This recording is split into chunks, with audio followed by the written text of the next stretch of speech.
জালিমদের বিরুদ্ধে আল্লাহ নিজে কিয়ামতে মামলা দায়ের করবে।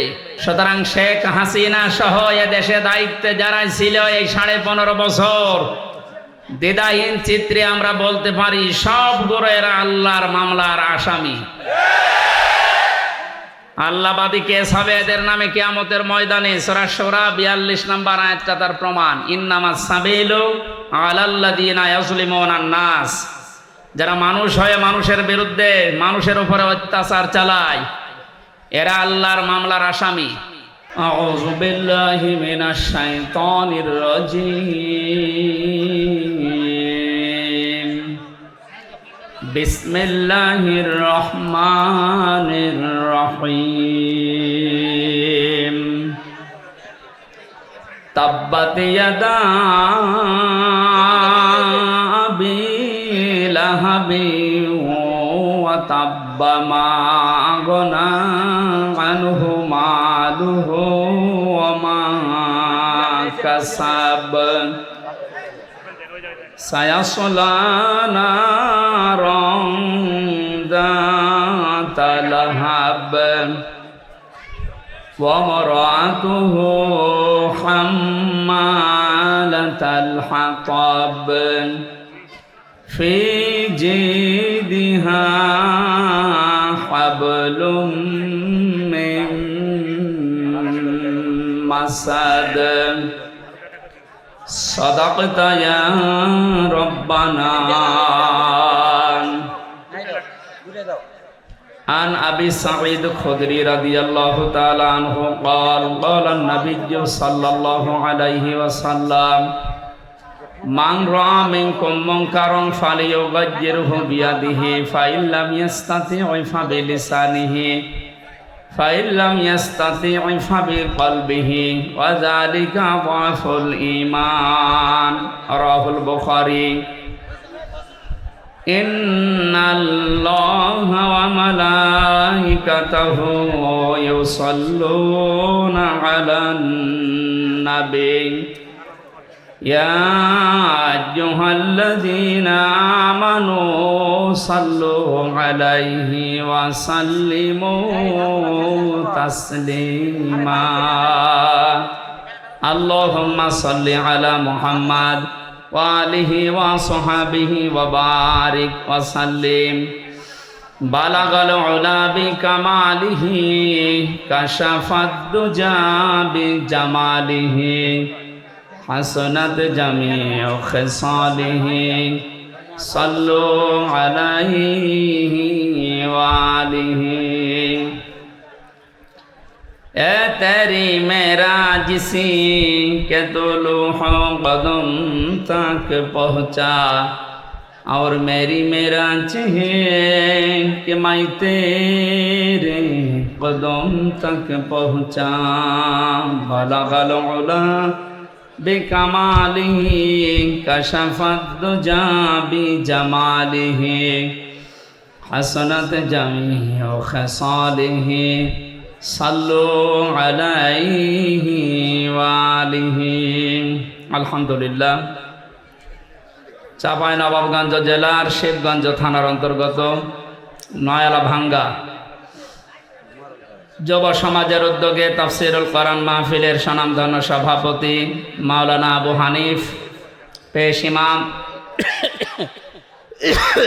মন্ডলপাড়া জামে মসজিদ, সহসভাপতি জনাব মোহাম্মদ সোজাউদ্দিন মন্ডল, প্রধান অতিথি সাবেক চেয়ারম্যান উপজেলা পরিষদ শিবগঞ্জ চাঁপাইনবাবগঞ্জ, ইসলামিক চিন্তাবিদ ডক্টর মাওলানা কেরামত আলী, বিশেষ অতিথি আলহাজ মোহাম্মদ আশরাফুল ইসলাম, বিশেষ অতিথি হাফেজ মোহাম্মদ রহমত আলী। এতক্ষণ যারা আলোচনা রাখলেন মাওলানা হোসাইন আহমেদ মাহফুজ সহ অন্যান্য ওলামা ইকরাম, মঞ্চে বসা সম্মানিত ব্যক্তিবর্গ, সামনে বসা মুসলমান ভাইরা, পর্দার আড়ালের সম্মানিতা মা এবং বোনেরা, প্রাণ প্রিয় চাপাই নবাবগঞ্জবাসী, বাক স্বাধীনতা এটা আল্লাহর পক্ষ থেকে দেওয়া আমাদের জন্য নিয়ামত। এটা এই 15.5 বছর যারা দায়িত্বে ছিলেন এটা কেড়ে নিয়েছিলেন। কোরআনে কারিমে আল্লাহ রাব্বুল আলামিন আমাদেরকে বাক স্বাধীনতা দিয়েছেন। ১৫০০ বছর আগে কোরআনে কারিমে আয়াত আল্লাহ নাজিল করে জানিয়েছেন। আল্লাহ পাক বলেন, হাল আতা আলাল ইনসানি হিনুম মিনাদ দাহরি লাম ইয়াকুন শাইয়্যাম মাযকুরা। মানুষের জীবনে কি এমন সময় যায়নি যে সময় উল্লেখ করার মতো কোনো বিষয়বস্তু হিসাবে সে পরিগণিত ছিল না? এখান থেকে আমি আল্লাহ তার মায়ের পেটের ভেতরে বাবার স্ফলিঙ্গ দিয়ে দ্রুত গতিতে বের করে মায়ের পেটের ভেতরে 40 দিন 40 দিন 40 দিন এভাবে আস্তে আস্তে নতফা, আলাক, মদগা এভাবে চামড়া দিয়ে রক্ত গোশত তৈরি করে আল্লাহু আখরাজাকুম মিন বুতুনি উম্মাহাতিকুম আস্তে করে মায়ের পেট থেকে দুনিয়াতে বের করে নিয়ে আসলাম। লা ইয়ালামুনা শাইয়া, যে সময় সে কিছুই জানতো না। এরপরে আমি আল্লাহ তাকে কথা বলার যোগ্যতা দিয়েছি। খালাকাল ইনসান আল্লামাহুল বায়ান, মানুষ বানিয়েছি আমি, একে কথা বলার যোগ্যতা দিয়েছি আমি আল্লাহ। সুতরাং আমাদের এই কথা বলার যে যোগ্যতা এটা দিয়েছেন যিনি, এইটা যারা কেড়ে নিয়েছিল তারা আল্লাহর এই আয়াতে হাত বসিয়েছে। আল্লাহর কোরআনে যারা হাত দেয়, যেহেতু আল্লাহ আমাদের অধিকার দিয়েছিলেন, এই অধিকার যারা কেড়ে নিয়েছিল এই মানুষগুলো কোরআনের ভাষায় জালিম। এরা কি বলেন তো? জালিম। জালিমদের বিরুদ্ধে আল্লাহ নিজে কিয়ামতে মামলা দায়ের করবে। সুতরাং শেখ হাসিনা সহ এ দেশে দায়িত্বে যারা ছিল এই 15.5 বছর, দ্বিধাহীন চিত্রে আমরা বলতে পারি সবগুলো এরা আল্লাহর মামলার আসামি। আল্লাহবাদী কেস হবে এদের নামে কিয়ামতের ময়দানে। সূরা শুরা 42 নম্বর আয়াতটা তার প্রমাণ। ইন্নামাস সাবিলু আলাল্লাযিনা ইয়াজলিমুনান নাস, যারা মানুষ হয়ে মানুষের বিরুদ্ধে মানুষের উপরে অত্যাচার চালায় এরা আল্লাহর মামলার আসামি। এই আয়াত আমরা 100% বিশ্বাস করি তো? এক কথা বলেন, কোন দল করেন আমি জানি না, আমি কোরআন থেকে বলছি। হাসিনা সহ এ দেশে যারাই দায়িত্বে ছিল এখনো অনেকে আছে এই জালেমদের পাঁচাটা গোলাম। এগুলো সব আল্লাহর মামলার আসামি। কোরআনে আছে, ওয়া আম্মা মান সাকুলাত মাওয়াজিনুহু ফাউম্মুহু হাওিয়া ওয়া মা আদরাকা মা হিয়া নারুন হামিয়া। কিয়ামতে যাদের ওজনে আমলের পাল্লা, নেক আমলের পাল্লা যাদের হালকা হয়ে যাবে, এদের মা হবে, এদের আশ্রয়স্থল হবে হাবিয়া। এখানে মা শব্দটা উম্মুহু শব্দ কেন দিলেন? তাফসিরে মুফাসসির দিয়েছেন মায়ের কোলে মানুষ পৃথিবীতে নিরাপদ থাকে বেশি। কথা বলেন না কেন? ওনাদের মা যখন বিদায় নিয়েছে আমরা চাই ওনারা মায়ের কোলে যে নিরাপদে থাক। এতদিন মাকে টিকিয়ে রাখার জন্য যা করেছিলেন সবগুলো জুলুম। জালেম যেহেতু আল্লাহর মামলার আসামি, সুতরাং এই 56,000 বর্গ মাইলের ভেতরে আল্লাহর মামলার আসামিদেরকে আমরা রাখতে চাই না। কেন বলেন তো? সূরা আনআমের 44-45 নম্বর আয়াত। আগস্টের 5 তারিখের সাথে 1,500 বছর পর কোরআনের আয়াত মিলে যাচ্ছে। আমি একটা উদাহরণ টানছি, এরপরে আমরা তাফসিরে যাব। এই কথা বলবেন না কি? আপনারা কি শুরু করেছেন? বললাম কথা বলেন না, যাই করেন ইশারায় করবেন, কথা বলবেন না, কথা বোঝার চেষ্টা করেন। আমার শরীরের অবস্থা, আমার পরিবারের অবস্থা সবগুলো আমার কন্ট্রোলের বাইরে। ওনারা জানেন এই 8-9 দিন আমার ম্যাডাম আইসিইউতে লাইফ সাপোর্টে পড়ে আছে। এই গতকালকে রাত্রে কেবল তাকে কেবিনে দিয়েছে। এই অবস্থায় মন মানসিকতা ভালো নেই, আর আমার শরীরও ভালো না। 3 বছর জালেমদের এই বন্দি কারাগারে থেকে সব হারিয়ে ফেলেছি। শরীরের অবস্থা খুব খারাপ। 9-10 দিন তো আমি পড়েছিলাম হাসপাতালে। গতকাল থেকে আল্লাহ রাব্বুল আলামিন কিছুটা সুস্থতা দিয়েছেন। আপনাদের ডাকে সাড়া দিয়েছে। কোথায়? ঢাকা থেকে আসতেছি, দিনের বেলায় নওগাঁতে ছিল, জোর করে আমিও পারছি না, ওনারাও ছাড়ছে না, এভাবে চলছে। আল্লাহু আকবার। তারপরও যতটুকু সময় পাবো আমরা কোরআনে কারিমকে বোঝানোর চেষ্টা চালাবো। আমা তাওফীক ইল্লা বিল্লাহ। খুব খেয়াল করে শোনেন। সূরা নাম 44-45 নম্বর আয়াত। অনেকে এই বিপ্লবকে এখনো পর্যন্ত মেনে নিতে পারছে না। তাদের উদ্দেশ্যে বলছি, কয়েকদিন আগে একটা জরিপ পেয়েছি, এদেশের 100 জনের 14 জন এখনো পর্যন্ত এই জালিম ছাড়া বিদায় নিয়েছে, যাদের গোড়া পর্যন্ত, শিকড় পর্যন্ত আল্লাহ নিজে কেটে দিয়েছেন। আল্লাহ কেটে দিয়েছেন কেন বলছি, আমি আসতেছি সামনে। এদের পক্ষে এখনো যারা দুর্বিসন্ধি চালাচ্ছে, এখনো ষড়যন্ত্রে লিপ্ত আছে। ডক্টর মোহাম্মদ ইউনূস সরকার গঠন করার পর 100 জনের প্রায় 65 জনের উপরে পরিবর্তন হয়ে গেছে অলরেডি, এখনো 35 জন বাকি আছে। আমরা চাই ইমিডিয়েটলি, খুব তাড়াতাড়ি এই 35টা জালেমও যেন না থাকে। কালকে ডিবি অফিসের যিনি দায়িত্ব পেয়েছেন মল্লিক ভাই, হারুং আঙ্কেলের এই জায়গায়, হাউং আঙ্কেল, ওনার পরিবর্তে যিনি এখন দায়িত্ব পেয়েছেন রেজাউল করিম মল্লিক ভাই, উনি কালকে সংবাদ সম্মেলনে জানিয়েছেন ডিবি অফিস এখন থেকে আর আয়না ঘর থাকবে না, এটা আর ভাতের হোটেল থাকবে না, এখানে কাউকে গুম করে রাখা হবে না। এইরকম মানুষগুলোকে আমরা সব সেক্টরে বসাতে চাই। যেহেতু 100 জনের প্রায় 65 জন বসে পড়েছে, আর বাকি 35টা আছে, এগুলোর শিকড়ও আমরা কেটে দিতে চাই। ছাত্র আন্দোলনের যে 9 দফা ছিল তার ভেতরে এটা একটা, যে আমরা সংস্কার চাই।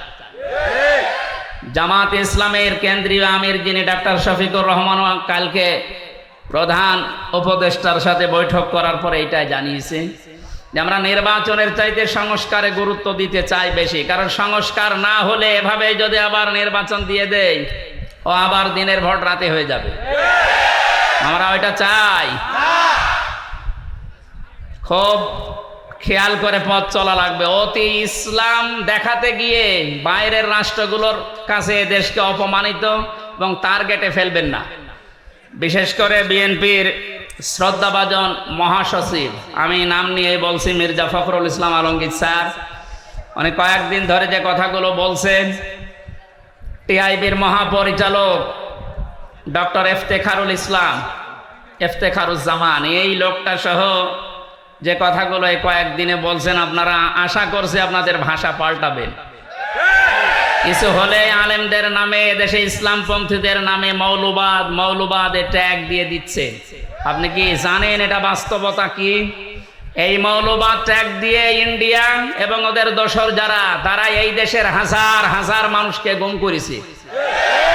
এই মৌলবাদ ট্যাগ দিয়ে হাজারো মানুষকে জেল খাটিয়েছে, হাজারো মানুষকে দুনিয়া থেকে বিদায় করে দিয়েছে। ওই শব্দটা আবার ওদের ফাঁদে পড়ে যদি আপনি এদেশে বারবার বলতে থাকেন, লা তাজিদান্না আশাদ্দান নাসি আদাওয়াতাল লিল্লাযিনা আমানুল ইয়াহুদা ওয়াল্লাযিনা আশরাকু, সূরা মায়েদার 82 নম্বর আয়াত। আল্লাহ রাব্বুল আলামিন জানিয়েছেন, হে নবী, এই ছেলে, ইয়ার কি মারো তুমি?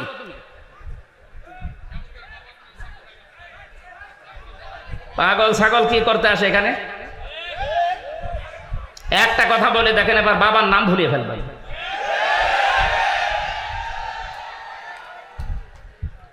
হয় এখানে কথা শুনবেন, নাই বাড়ি চলে যাবেন। আপনার দ্বারা যদি ডিস্টার্ব হয় একেবারে শেষ করে ফেলবো।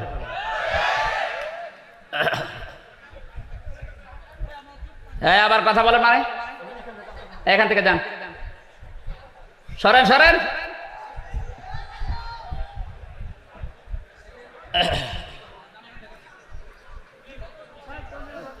কোরআনে আল্লাহ 1500 বছর আগে ফতোয়া দিচ্ছেন, হে নবী, পৃথিবীতে মুসলমানদের জন্য জঘন্যতম শত্রু হিসাবে 2টা জাতি কাজ করবে, একটা ইহুদি আর একটা খ্রিস্টান। ইহুদিরা যে আমাদের শত্রু এটা তামাম দুনিয়ায় প্রমাণিত, ইসরাইল। খ্রিস্টানরাও শত্রু। এ ঘোষণা কি আমি নিজে দিলাম না আল্লাহ দিয়েছেন? সুতরাং বারবার এ দাদা বাবুদের ফাঁদে পা দিয়ে আবার যদি মৌলবাদ এই জিকির আরম্ভ করেন, ওরা হয়তো আপনাকে চেয়ারে বসাবে, কিন্তু এদেশের হাজারো আলেম ওলামা ইসলামপন্থী মানুষেরা আবার গুম হওয়া শুরু হবে। আপনি ফাঁদ টের পাচ্ছেন? সুতরাং এই শব্দ যেন আপনাদের মুখে আর কোনোদিন না শুনি। যদি এগুলো শুনি তাহলে কিন্তু জালেমদের মতো এদেশে আপনাদের এই জনগণ বিদায় করে দিবে। আপনি কাকে মৌলবাদ বলেন? মৌলবাদ না হলে দেশে আপনার মা বাবার বিয়ে হতো? আপনি তো জারজ হয়ে আসতেন। আপনি কোথায় হাত দিয়েছেন? আশা করছি এই শব্দ যেন এদেশে আর কেউ না বলে। এই ধোয়া তুলে কিন্তু এই 15.5 বছর ওরা এই থালা বাজিয়ে ওরা আমাদের উপর অত্যাচার চালিয়েছে। এটা রেকর্ড হচ্ছে, সারা দেশে কালকে যাবে। সবাই সাবধান, সে যে দল করেন আপনি করেন, কিন্তু এই শব্দটা কোনো ইসলামপন্থী আলেম ওলামাদের নামের আগে যদি আপনি ব্যবহার করেন, সত্যি কিন্তু আপনার খবর আছে। কালকে 151 জন আলেম এদেশে, প্রথিতযশা আলেম যারা, সাইয়্যিদ কামাল উদ্দিন জাফরি সহ আমার নামও আছে, 151 জন আলেম বিবৃতি দিয়েছে। পত্রিকা আপনারা দেখতে পাচ্ছেন। এই টিআইবির যিনি মহাপরিচালক এখন দায়িত্বে আছেন, এই লোকটাও জালেমদের দোসর ছিল, নয়তো এ কথা বললো কি করে? পাঠ্যপুস্তকে যে সমস্ত উল্টাপাল্টা জিনিসগুলো আপনারা ঢোকাতে চাচ্ছেন, এগুলো পরিবর্তনের জন্য যে কমিটি গঠন হয়েছে, এদের বিরুদ্ধে আলেমরা কথা বলেছিল। আপনি সমকামিতা ঢুকিয়ে দেবেন, যেটা আল্লাহর নিষিদ্ধ কাজ, আর 96% মুসলমানের দেশে আমরা শুধু খাবার খাবো আর মেনে নেব, এরকম পাগল এখন আমরা হইনি। সুতরাং আমি আবার সাবধান বাণী উচ্চারণ করছি এদেশের 18 কোটি মুসলমানের পক্ষ থেকে, মৌলবাদ এই শব্দটা যেন এদেশে উচ্চারিত না হয়। আমরা সবাই মৌলবাদী, কারণ মৌল শব্দ না থাকলে আমরাই থাকি না। এটা এসেছে মূল থেকে। মূল আমাদের আল্লাহ, মূল আমাদের রাসূল। কথা বলে না কেন? আল্লাহ রাসূল না থাকলে এদেশ থাকবে? সব বিদায় নিতে পারে, কিন্তু আল্লাহ রাসূলের বিধান এদেশে থাকবে ইনশাআল্লাহ। 100 ভাগের 96 ভাগ যেখানে আমরা বাস করি, সেখানে এই শব্দ নিয়ে আজ ধোয়া তুলে আবার আপনি এই থাড়া বাজাবেন, আর পাশে তো আছে দাদারা, আবার আপনাদেরকে দিয়ে অত্যাচার, জুলুম, নির্যাতন, খুন গুম চালাবে না। আমরা চাচ্ছি এই জন্য এই 65 জন না, 100 জনের 100 জনের পরিবর্তন করে চেয়ারগুলো সব সংস্কার করতে চাই, আর এটা খুব তাড়াতাড়ি। কথা বলেন। আল্লাহ যেন সম্মতি দেয় যিনি দায়িত্বে আছেন তাকে। আগস্ট বিপ্লবের 5 তারিখের যে আয়াতটা আমি বলতে চাচ্ছিলাম, 1500 বছর আগে নাজিল হওয়া, কিন্তু দেখেন মিলে যাচ্ছে। সূরা আনআম আয়াত নাম্বার 44-45, খেয়াল করে শুনবেন। আল্লাহ পাক বলেন, ফালাম্মা নাসু মা যুকিরু বিহি ফাতাহনা আলাইহিম আবওয়াবা কুল্লা শাইইন। রব্বুল আলামিন বলেন, তাদেরকে আমি আমার নিদর্শনগুলো, আমার বিধিবিধানগুলো, আমার আয়াতগুলো তাদের কাছে গিয়েছিল, তারা পেয়েছিল, কিন্তু তারা ভুলে গিয়েছিল। যখন এই মানুষগুলো আমার আয়াত জানার পর, দেখার পর, বোঝা শোনার পর ভুলে গেল, আমি আল্লাহ তাদের এই ক্ষমতা, তাদের এই শান্তি, তাদের এই পাওয়ার আমি আল্লাহ দিনের পর দিন আরো বাড়িয়ে দিলাম। এর বাস্তবতা দেখেন। 2006 সালে 28 অক্টোবর লাঠি বৈঠা দিয়ে জীবিত মানুষকে রাজপথে পিটিয়ে যারা মেরে ফেলেছে, কিছুদিন পরেই তো তারা ক্ষমতা এসেছিল। কথা বলে না কেন? চিন্তা করলাম, আল্লাহ এত বড় অত্যাচার, এত বড় জুলুম মানুষ হয়ে মানুষে পৃথিবীতে করে বলে আমার মনে হয় না। জীবিত মানুষকে পিটিয়ে মারার পর তার লাশের ওপরে নাচ দিয়েছে, নৃত্য করেছে, ড্যান্স দিয়েছে, এটা পৃথিবীতে নেই, এ বাংলাদেশে হয়েছে। একবার সিরাজগঞ্জ থেকে অনুষ্ঠান শেষ করে যাচ্ছিলাম কুষ্টিয়ায়, বাসের পেছনে, তখন বাসে চলাফেরা করতাম, রাস্তার একেবারে মাঝখানে একটা কুকুর মরে পড়ে আছে। ড্রাইভার সাহেব দেখলাম আর পিঠের ওপরে চালিয়ে না দিয়ে বাম দিয়ে চালিয়ে দিল। ড্রাইভারকে বললাম, ভাই আপনি এরকম বাম দিয়ে চালালেন কেন? ড্রাইভার আমার বলছে, হুজুর আপনি দেখেন না একটা মরা কুকুর পড়ে আছে। বললাম, তো মরা কুকুর মরে গেলেই কি আর না গেলেই কি? আমার দিকে তাকিয়ে ড্রাইভার বলছে, হুজুর আপনি কি আসলেই হুজুর? আপনি কেমন হুজুর?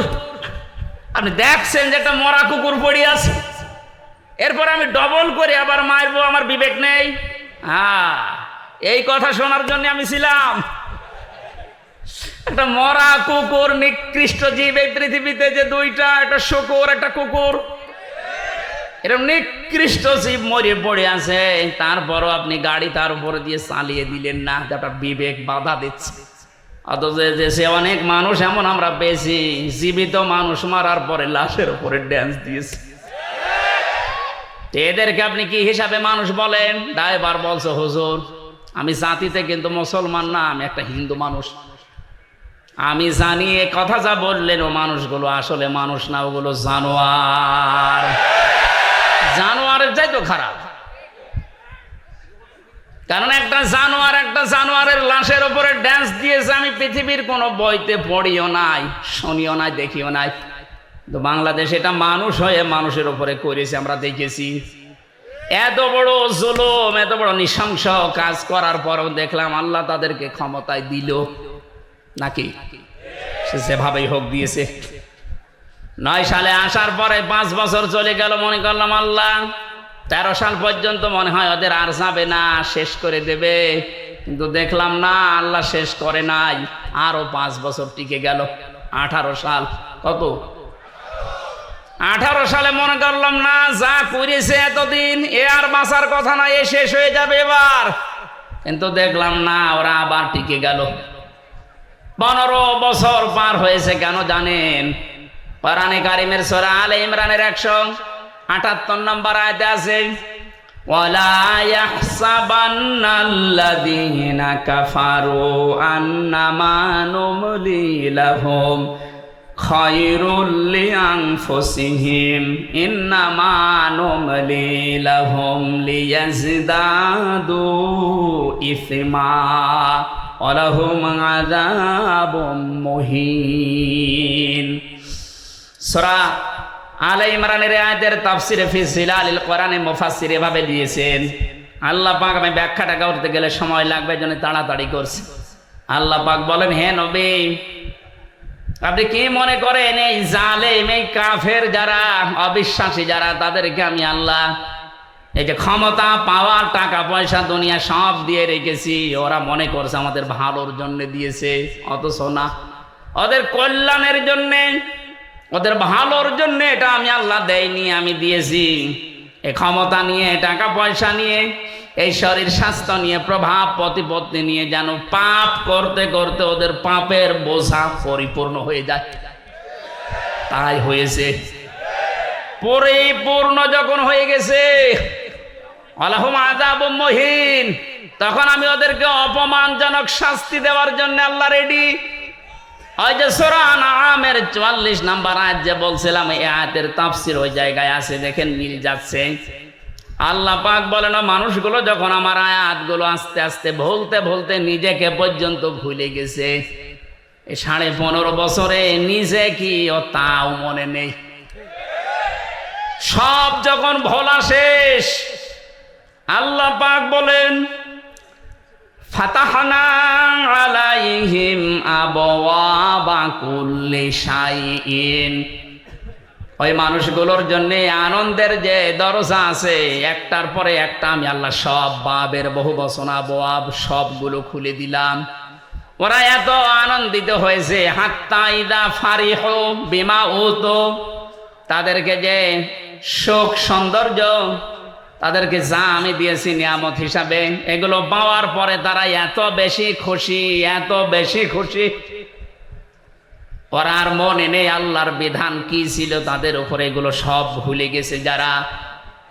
আল্লাহ পাক তখন তাদের জন্য আয়াতের মাঝের অংশে বলেন, ফাআখাযনাহুম বাগতাতান ফাইযা হুম মুবলিসুন, অতঃপর আমি আল্লাহ তাদেরকে পাকড়াও করলাম আকস্মিকভাবে তাদেরকে আমি ধরলাম, বাগতাতান, তারা নিরাশ হয়ে পড়েছে।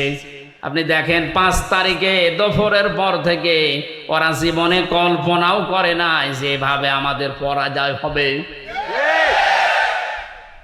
আল্লাহ এদের শেষের দিকে জানিয়েছেন, ফাকতিয়া দাবিরুল কওমিল্লাযিনা যালামু, আমি আল্লাহ নিজে জালেমদের যত শিকড় ছিল সব কেটে সাফ করে দিয়েছি। সুতরাং এদেশে জালেমদের আর কোন শিকড় আসতে বলেন নেই। 2-1টা যদি থাকে, ও মুখ বের করলে ধরা খাবে। দু একটা উকি ঝুঁকি মারছে, আপা বুবু মায়ের কথা শুনে। ওরা তো বুবুকেও মা বলে, মাকেও আপা বলে। ওখান থেকে বারবার একটু সাহস দেয় যে ওদের নাম লিস্ট করে রাখো, আমি আসতেছি, তুমি আসো। বলে আমি চট করে ঢুকে পড়বো, চট করে ঢুকবেন আর ফট করে আয়না ঘরে ঢুকিয়ে দেব। আমরা তো বেশি করছি না, যা করেছেন আমরা তাই করবো। কথা বলেন না কেন? এই জন্য জালেমদের এই শিকড় পর্যন্ত 5 তারিখে আল্লাহ তুলে দিয়েছে, না তো দরবেশের মতো মানুষ দাড়ি কেটে নম হয়ে গেছে। বাংলাদেশের শ্রেষ্ঠ ধনীর তালিকায় ওর নাম ছিল, 36,000 কোটি টাকা মারিং কাটিং করিস। আর সে পালিয়ে যাচ্ছে কি করে দেখেছেন? শিকড় যদি থাকতো তো ওটা ধরে থাকতে পারতো না, শিকড়ই নেই। দাড়ি পর্যন্ত কেটে ফেলেছে নবীর সুন্নাতকে। তাহলে বোঝা যাচ্ছে ওদের ওই 72 রাকাত নামাজ, তাহাজ্জুদের নামাজ বলে 72 রাকাত পড়তো। আরে ভাই, তাহাজ্জুদের নামাজ তো 8 রাকাত থেকে 12 রাকাত, তো 72 রাকাত পড়তো মানে ইসলামের নিয়ম নীতি নিয়ে ফাজলামি করা, দাঁত ফেলে দেওয়া দরকার এই বেয়াদবগুলো। এই জন্য পালিয়েছে ওইভাবে। কি ধোকা দিয়েছে মানুষকে দেখেছেন যে আমি 72 রাকাত নামাজ পড়ি তাহাজ্জুদের। শয়তান তাহাজ্জুদের নামাজ মাত্র 2 রাকাত 2 রাকাত 2 রাকাত 2 রাকাত 8 রাকাত, নাই খুব বেশি হলো 12 রাকাত। তুই 72 রাকাত পড়িস মানে ইসলামের নিয়ম নীতি নিয়ে ফাজলামি করা। ওদের মা যেমন বলতো লাকুম দীনুকুম ওয়ালিয়া দীন, রাহুল বুখারী, ওরাও তাই করে। অথচ আলাউ তাকাব্বালা আলাইনা বা'দাল আকাবিল লাআখাযনা মিনহু বিল ইয়ামিন। সূরা হাক্কাতের 44, 45, 46 নাম্বার আয়াতে আল্লাহ জানিয়েছেন আমার কোরআনের ভেতরে কোনো কথা যদি নবী পর্যন্ত বলে যে এটা আল্লাহ বলিস, অথচ আমি বলি নাই, ওই কথা যদি নবী নিজের কথা কোরআন বলে চালিয়ে দেয়, আমি নবীর নিজে, আমি আল্লাহর নবীর, আমি আল্লাহর নিজে আমার নবীর ডান হাত চেপে ধরতাম না, এটা ঠিক হয়নি। লা আখায আল্লাহ নিজে। আমাদের সিলেবাস ভক্ত আলেম যারা আমরা আছি এটা ভুল করি অনেকেই। আমার মনে হয় এই অনুবাদটা পাল্টানো দরকার। আমি ওইটাই পড়ে আলেম হয়েছিল। আখাযনা মিনহু বিল ইয়ামিন, মিনহু বিল ইয়ামিন, বি মানে দ্বারা, দিয়ে কর্তৃক, ইয়ামিন মানে ডান হাত। আল্লাহ তাআলা বলেন আমি আমার ডান হাত দিয়ে নবীকে ধরতাম, নবীর ডান হাত ধরতাম না। এখানে আপনি শব্দের দিকে খেয়াল করে মিলান, মিলছে না। এই জন্য আলেম যারা আছেন একটু, যারা উপরে আছে বা যারা শিক্ষা ব্যবস্থায় আছে, আয়াতগুলো যেখানে আছে আয়াতের এই শাব্দিক অর্থগুলো, বিশেষ করে বঙ্গ অনুবাদগুলো আমার মনে হয় ঠিক করা দরকার। গিরিশচন্দ্র সেন হিন্দু বেটা তো এমন এমন কিছু দিয়েছিল যেগুলোর কারণে আমরা অনেকেই একটু ভুল করে ফেলি। শব্দের দিকে খেয়াল করে পড়লে অথচ অবশ্যই এটা হবে না। লা আখায না, এখানে সরাসরি আল্লাহ নিজে বলছেন আমি ধরতাম। কি দিয়ে ধরতাম? বিল ইয়ামিন, ডান হাত দিয়ে। নবীর ডান হাত ধরতাম, আমরা এইটা পড়েছি, অথচ আল্লাহ বলেন আমার ডান হাত দিয়ে আমি ধরতাম নবীকে। কেন ডান হাতের নাম দিলেন? মিনহু বিশ শিমাল দিলেন না কেন? বাম হাতের নাম দিতে পারতেন না? কথা বলছে না কেন? আল্লাহর বাম হাতে একটু শক্তি কম, তাই ওনার বাম হাতে থাপ্পড় খেয়েছে। বাম হাতের নাম না দিয়ে ডান হাতের নাম দিলেন কেন? আমরা সচরাচর যেটা দিয়ে উদাহরণ দিলে বুঝি ভালো, আল্লাহ ওই উদাহরণ কোরআনে সেট করেছেন বেশি। আমরা বাস্তবে দেখি যে আমাদের বাম হাতের চাইতে ডান হাতের শক্তি, ক্ষমতা, পাওয়ার একটু বেশি, নাকি? কথা বলেন। আমরা যেহেতু বুঝবো ভালো ডান হাত দিলে, কারণ এটা ছাড়া এটা পাওয়ার বেশি না। এটা দিয়ে ধরলে যেভাবে শক্ত করে ধরা যায়, এটা দিয়ে ওইভাবে ধরা যাবে? আল্লাহ জন্য নিজের ডান হাত এখানে ব্যবহার করে শক্ত জানিয়েছেন যে আমি আমার ডান হাত দিয়ে নবীকে ধরতাম, তার মানে শক্তভাবে। লা আখাযনা মিনহু বিল ইয়ামিন সুম্মা লাকাতানা মিনহুল ওয়াতিন, এবং আমার নবী যেটা দিয়ে কথা বলে কণ্ঠনালী কেটে ফেলে দিতাম। ফামা মিনকুম মিন আহাদিন আনহু হাজিসিন, আর এই ব্যাপারে আমাকে বাধা দেওয়ার মতো কারো সাধ্য নেই। কে বলছে? তাহলে কোরআনের ভেতরে আল্লাহর নবী পর্যন্ত কোনো কথা বানিয়ে বলতে পারেন নাই। যদি বলতেন, আল্লাহর ঘোষণা দেখলেন, ডান হাত দিয়ে চেপে ধরতাম আমি, আর তার কণ্ঠনালী চেপে কেটে ফেলা দিতাম। কেউ আমাকে বাধা দেওয়ার ক্ষমতা রাখতো না। অথচ এই দেশে লক্ষণ সেনের 850 বছর আগে পালিয়েছিল, তার মেয়ে পালিয়েছে এই 5 তারিখে। 850 বছরের ইতিহাস ভেঙ্গে মহিলা পালিয়েছে। কোরআনের আয়াত বলতো লাকুম দীনুকুম ওয়ালিয়া দীন, আর বলতো রাহুল বুখারী, এটা বুখারী শরীফে আছে। তাহলে ওর কি কেটে ফেলা দরকার বলেন তো? কণ্ঠনালী কাটলে হবে? নবীর যদি আল্লাহ কণ্ঠনালী কাটতে চায়, ওরে টুকরা টুকরা করা লাগবে। কোরআনের কথা আপনি হাদিসের নাম দিয়ে চালাবেন মানে? সবগুলো এরকম, সব মেকি। দাড়ি রেখেছিল তাও মেকি দাড়ি, নাই তো পালানোর সময় দাড়ি কাটলো কোন কারণে? কথা বলে না কেন? ফাকতিয়া দাবিরুল কওমিল্লাযিনা যালামু, জালেমদের শিকড় আমি আল্লাহ কেটে দিয়েছি, একেবারে মূলোৎপাটন করে ফেলেছে। এই জন্য আয়াতের শেষে আল্লাহ বলেন আলহামদুলিল্লাহি রাব্বিল আলামিন, প্রশংসা সব আমি আল্লাহর জন্য। সুতরাং এই দেশে এখন থেকে কিয়ামত পর্যন্ত যারাই আসুক, প্রশংসা আল্লাহ বাদে কোনো বাবার কোনো স্বামীর আর হবে না ইনশাআল্লাহ। আমরা ওই আল্লাহর জন্য প্রশংসায় নত হয়ে বলছি আলহামদুলিল্লাহ। দরুদ আর সালাম পড়ছি নবী মুহাম্মদ রাসূলুল্লাহ সাল্লাল্লাহু আলাইহি ওয়াসাল্লামের প্রতি। আজকের তেলাওয়াত কিন্তু আয়াত আপনাদের সবারই প্রায় মুখস্থ আছে, সূরা লাহাব। কোন সূরা? নবীজির যে 10 জন চাচা ছিল, নবীজির বাবা মিলে 11 জন। 10টা চাচার ভেতরে 2 জন আমরা জানি মুসলমান হয়ে তারা জান্নাতি, হযরত আব্বাস, হযরত হামজা। আজ বৈষম্য বিরোধী ছাত্র আন্দোলনে 152 জনের 108 জন ইসলামী ছাত্র শিবিরের নেতা কর্মী। এইটা দেখার পরে অনেক মুনাফিক এবং আলেম নামে জালেম, ওই যে বাতিলের 5টা গোলাম যারা ছিল, যারা কেন্দ্রীয় মসজিদে ইমামতি জোর করে নেওয়ার জন্য জুতা খেয়েছে। কি নির্লজ্জ! জুতা খাওয়ার পরে বলছে যত জুতা আমারে মেরেছে একটা আমার গায়ে লাগেনি। কত বড় শয়তান! শয়তান ওর কথা শোনে আর বলে আল্লাহ তুমি আমারে শয়তান বানিয়েছো। ওর বাবা কিন্তু ভালো ছিল। মাওলানা শামসুল হক ফরিদপুরি রহমতুল্লাহ আলাইহি, এইরকম বাবার কাছ থেকে এই কালপিট আসলো কি করে? কওমি মাদ্রাসার হাজার হাজার আলেম, আমি আলেমদেরকে জেলখানায় পেয়েছি। 76 জন তো আমার সাথে ছিল। মাওলানা মামুনুল হক, মাওলানা শাকাওয়াত হোসেন রাজি, খালিদ সাইফুল্লাহ আইয়ুবী, জনায়েদ আল হাবিব ভাই সহ যতগুলো আলেম পেয়েছি, সব এই রুহুল আমিনের নামে বদদুয়া করত। বলে আমাদের সম্মান মান সব শেষ করে দিয়েছে। এরকম একটা বিশ্ব বিখ্যাত জালেমকে সে কওমি জননী নাম দিয়েছে। আবার দাঁড়িয়েছে নৌকা মার্কা নিয়ে। ও যদি কুকুর মার্কা নিয়ে দাঁড়াতো তাও পাস করত। নৌকা মার্কা নিয়ে মানুষ দাঁড়ায়, এটা ঘৃণিত হয়ে গেছে। মার্কাটা এখন ঘৃণিত। এখন অবস্থা যায় এই দেশে কেউ যদি বলে যে আমি নৌকার লোক, ওরা পিটিয়ে মেরে ফেলবে মানুষ। 15.5 বছরে যেমন ইসলাম পন্থী আমি এ কথা বলার ক্ষমতা আমাদের ছিল না, আল্লাহ পুরাটা উল্টিয়ে দিয়েছে। বলেন এ কাজটা করেছে খালি ছাত্র আর ছাত্রী ভাইরা না, এ কাজটা করেছে সরাসরি আল্লাহ নিজে। সূরা আনআম 44 নম্বর আয়াত তার প্রমাণ। ফালাম্মা নাসু মা যুক্কিরু বিহি, যখন তারা আমার জিকির, আমার আলোচনা, আমার আয়াতগুলো ভুলে যায়, তখন তাদের শান্তি বৃদ্ধি করে দেয়। এমন বৃদ্ধি করেছিল আল্লাহর কোরআনে পর্যন্ত ভুল ধরত। রিমান্ডে আমি যে অফিসারগুলো পেয়েছিলাম মুসলমান নামে, খুব সুন্দর সুন্দর নাম, আব্দুল মান্নান, আসাদুজ্জামান,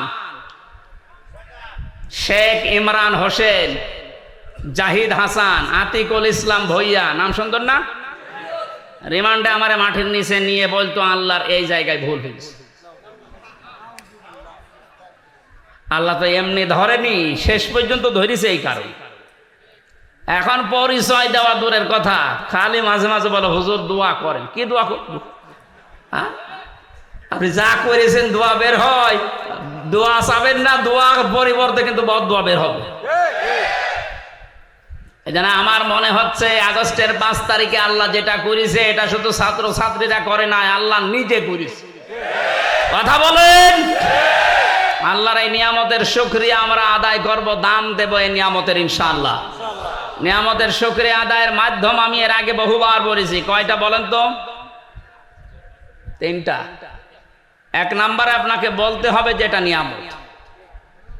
এই যে বাক স্বাধীনতা আমাদের ছিল না, আমরা যে ফিরে পেলাম, এটা যে নিয়ামত না? হ্যাঁ, নিয়ামত আমাদের। আমরা এই দেশে 100 জনের 58 জন এখন চাচ্ছে দেশে ইসলাম কায়েম হোক এদের কাছে। বাকি 28 জন এরা শুধু থালা নেওয়ার ধান্দায় আছে, আমি নাম নিলাম না। আর বাকি 14 জন এখন ওই যে জালেমদের দোসর আছে, ওরা কিন্তু এটা নিয়ামত মনে করে না, ওরা গজব মনে করে।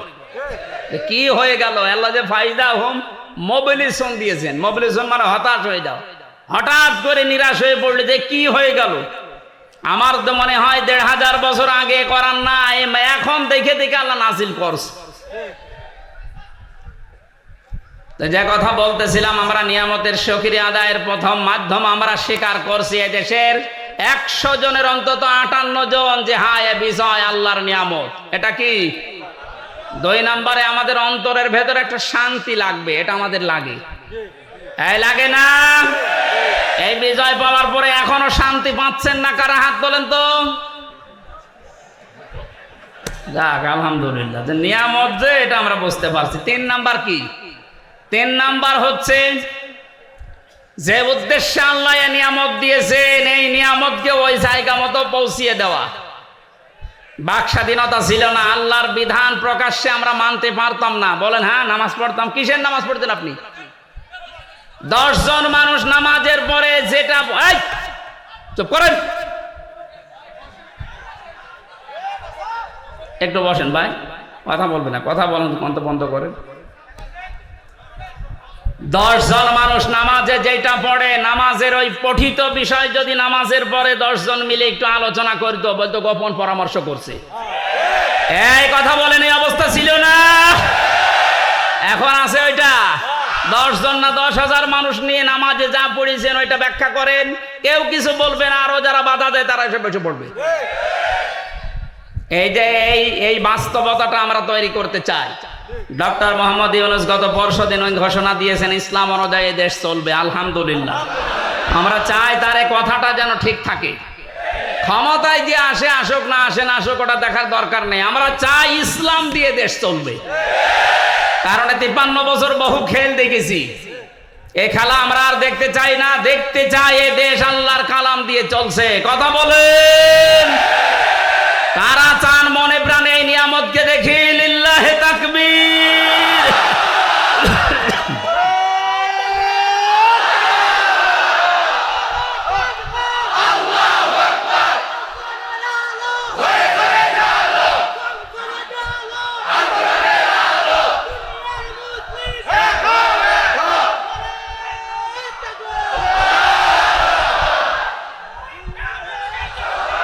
আলহামদুলিল্লাহ, আমরা নিয়ামত শুকরিয়া আদায় কিভাবে করে? আয়াতটা পাবেন সূরা ইব্রাহিমের 7 নম্বর আয়াতে।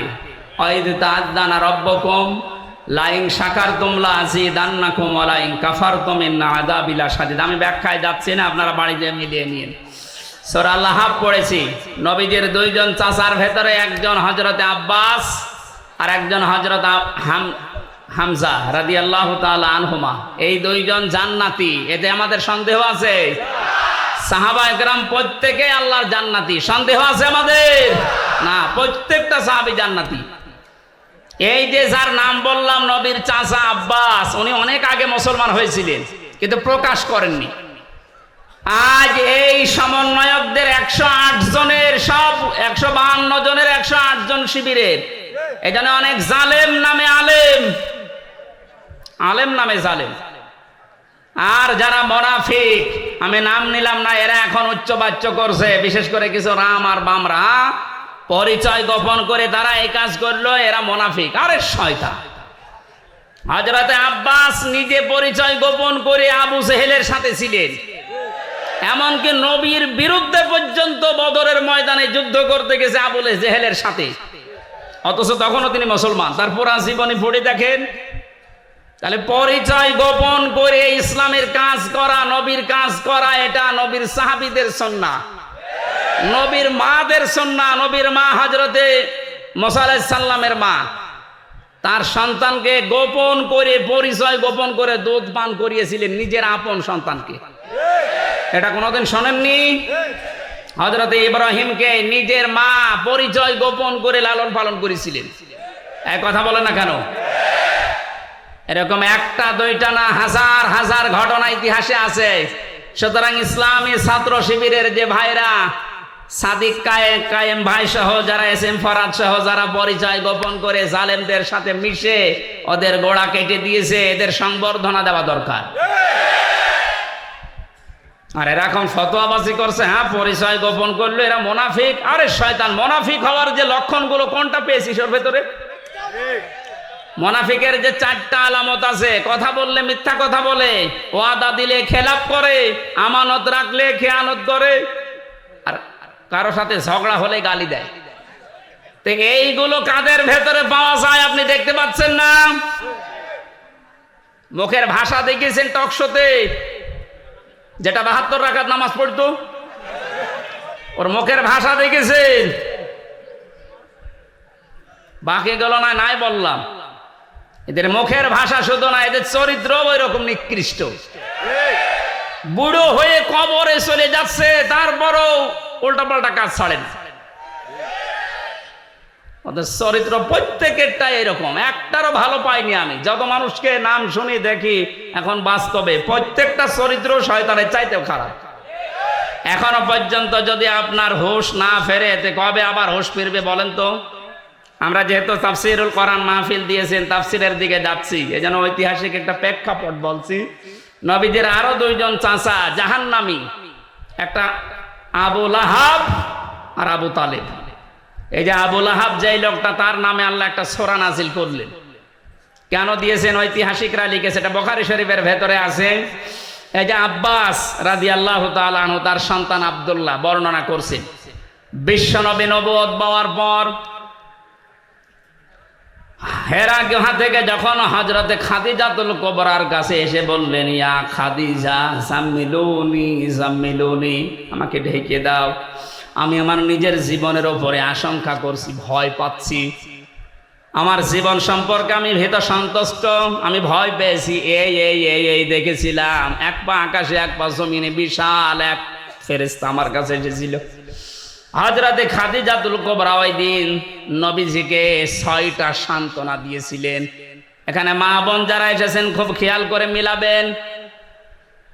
হযরতে খাদিজাতুল কুবরা ওই দিন ডাক দিয়ে বলেছেন, আবুল কাসেম, ভয় পাবেন না আপনি। কাল্লা, কখনোই না। আল্লাহি মা ইউখজিকাল্লাহু আবাদান, আল্লাহ কখনো আপনাকে অপমান অপদস্থ ভয় দেখাতে পারে না, আপনাকে লাঞ্ছিত করতে আল্লাহ পারে না। কে বলছেন এ কথা? স্ত্রী। কে বলছেন? বলেন বলেন। আমরা বাইরের জায়গা থেকে কাজকর্ম করে কর্মজীবন শেষ করে দিনের দাওয়াত দিয়ে বাড়িতে আসার পর আমাদের স্ত্রীরা যদি এই 6টা কথা যেটা খাদিজাতুল কুবরা বলেছিলেন, আপনার সম্পর্কে, আমার সম্পর্কে, আমার স্ত্রী, আমার ঘরের মানুষ যদি বলতে পারে, আপনি বুঝবেন আপনি নবীর পথে আছেন। আর যদি দেখেন যে না, এগুলোর একটাও বলছে না, তাহলে বুঝবেন আপনি নবীর তরিকায় নেই, অন্য তরিকায় আছেন। খাদিজাতুল কুবরা এতটুকু বাক্য উচ্চারণ করার ভেতরে তিনি আল্লাহর নবীকে শুনিয়েছিলেন আল্লাহর নাম 2 বার। আল্লাহি, আল্লাহর কসম, কাল্লা, কখনো না, মা ইউখজিকাল্লাহু আবাদান, কখনো আল্লাহ আপনাকে অপমান অপদস্থ করতে পারে না। ছোট একটা বাক্যে খাদিজাতুল কুবরা আল্লাহর নাম বললেন কয়বার? আরো জোরে। অথচ তিনি তখন পর্যন্ত মুসলমান হননি, কারণ তিনি এখনো দাওয়াত পাননি। মুসলমান হবেন কি করে? মুসলমান না হওয়ার পরেও তিনি এ পর্যন্ত খাদিজাতুল কুবরা আল্লাহর নামে 2 বার উচ্চারণ করে নবীকে অভয় দিচ্ছেন, আপনি ভয় পাবেন না। ইন্নাকা লা তাসিলুর রিহমা, গরম পানি, এটা পানিকে খেলা করার জন্য নিয়ে আসলেন? এসে লাগবে না, আপনি এখানে বসেন, বসেন, বেকার ডিস্টার্ব করেন না।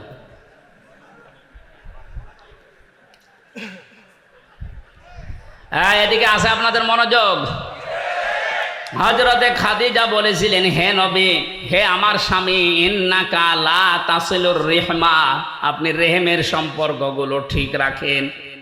তার মানে এই যে আত্মীয়তার সম্পর্কগুলো আপনি ঠিক রাখেন, এটা এত বড় গুরুত্বপূর্ণ একটা বিষয়। আজকে আমরা বাংলাদেশে অনেকের ভেতরে এই আচরণটা পাচ্ছি না। ধর্ম বাবা পাতিয়েছে রাজশাহীতে, বছরে 3 বার করে যায় সেখানে, অথচ নিজের আপন বোন গরিব, সেখানে বছরে 1 বারও যায় না। আর এটা যায় না তার কারণ আছে, অন্যতম বাধা হচ্ছে এই লোকটার স্ত্রী। এই কথা বলছে না কেন? এমন অনেক বউ আছে নিজের ননদকে, নিজের দেবরেরকে যদি স্বামী সাহায্য করে তাহলে তার মন পাওয়া যায় না। অথচ ধর্ম আত্মীয় পাতিয়েছে সে শিবগঞ্জে, সেখানে আপনি 5 বার বউ নিয়ে যান, ও আনন্দে আছে, ও খুশি আছে।